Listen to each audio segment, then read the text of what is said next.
और CM helpline में दिया जाता हो तो जिला प्रशासन दबाव देकर उस आवेदन को विड्रॉ करते हैं कि हमारी शिक्षा लेटर हो रही। मैं जब यहाँ धरने पे बैठा, धरने पे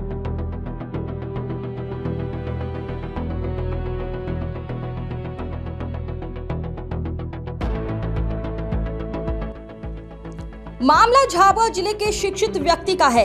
इस व्यक्ति ने 60 साल तक शासकीय सेवा में रहकर सरकारी कार्य किए, अनेक ग्रामीणों की समस्याएं सुनी, परंतु अपनी ही समस्या के निदान के लिए विगत 14 वर्षों से अधिक ये व्यक्ति जयंत दास बैरागी, जो कि सरकारी नौकरी के पश्चात सत्ता पक्ष भारतीय जनता पार्टी के पदाधिकारी कार्यकर्ता भी रहे। इनकी एक जमीन का विवाद है। जमीन का विवाद कई वर्षों से चल रहा है, परंतु हर रोज वे कई दिनों से लगातार अपने लिए न्याय के लिए भटक रहे हैं।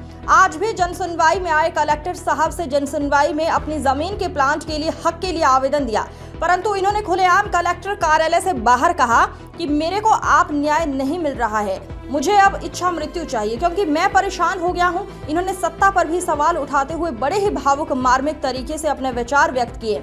उन्होंने ये भी कहा कि जब मुझ सरीखे शिक्षित व्यक्ति को ही न्याय नहीं मिल पा रहा है तो झाबुआ जिला आदिवासी ग्रामीण जिला है, ग्रामीण लोगों को न्याय क्या मिलेगा। सत्तारूढ़ पार्टी के शासन प्रशासन पर बड़ा प्रश्न चिन्ह लगाते हुए जयंत बैरागी ने अपने लिए न्याय की मांग करते हुए कहा कि सत्ता पक्ष पार्टी के लिए, शासन के लिए सरकार को इस ओर ध्यान देना चाहिए।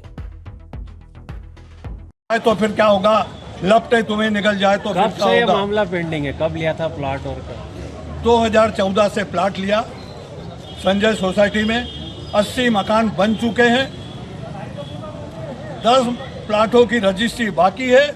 2014 के बाद जिला प्रशासन ने 3 से 4 रजिस्ट्रियां किस आधार पे की, ये जांच का विषय है। जो संबंधित तहसीलदार पटवारी और एसडीएम है उन पर कार्रवाई की जाए और मुझे राहत दी जाए। मैं तो अब आज इच्छा मृत्यु मांगने के लिए आया हूँ। अब प्रशासन अगर कुछ नहीं कर सकता है तो एक राष्ट्रपति पुरस्कार प्राप्त शिक्षक जो 3 बार राज्यपाल से सम्मानित है वो इच्छा मृत्यु मांगने के लिए आया है। मैं भारतीय जनता पार्टी का एक कार्यकर्ता हूं। उसके बाद भी अगर काम नहीं होता, सच ये है मित्रों कि बिना पैसे कोई काम करने को तैयार नहीं। मैं 50,000 रिश्वत लेके घूम रहा हूँ।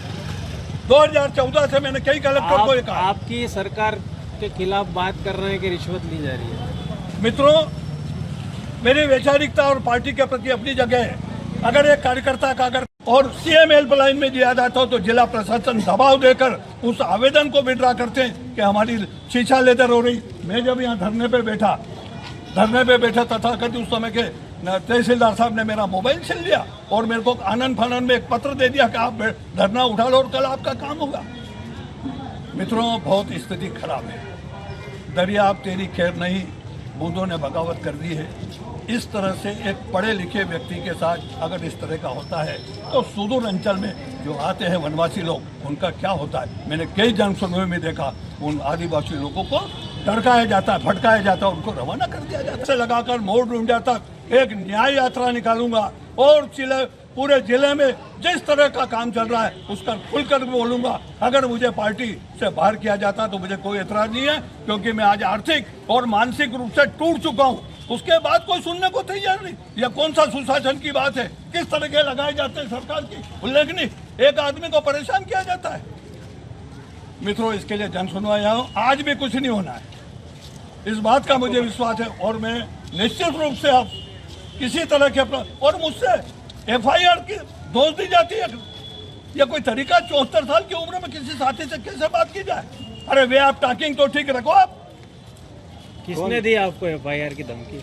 जिला प्रशासन में जो तथाकथित तहसीलदार और नायब तहसीलदार बैठे थे और वो कहते हैं आपको तमीज नहीं है। मैंने कहा मैंने पूरी जिंदगी कलेक्टर के साथ काम किया और मुझे तमीज सिखा रहे हो 74 साल में।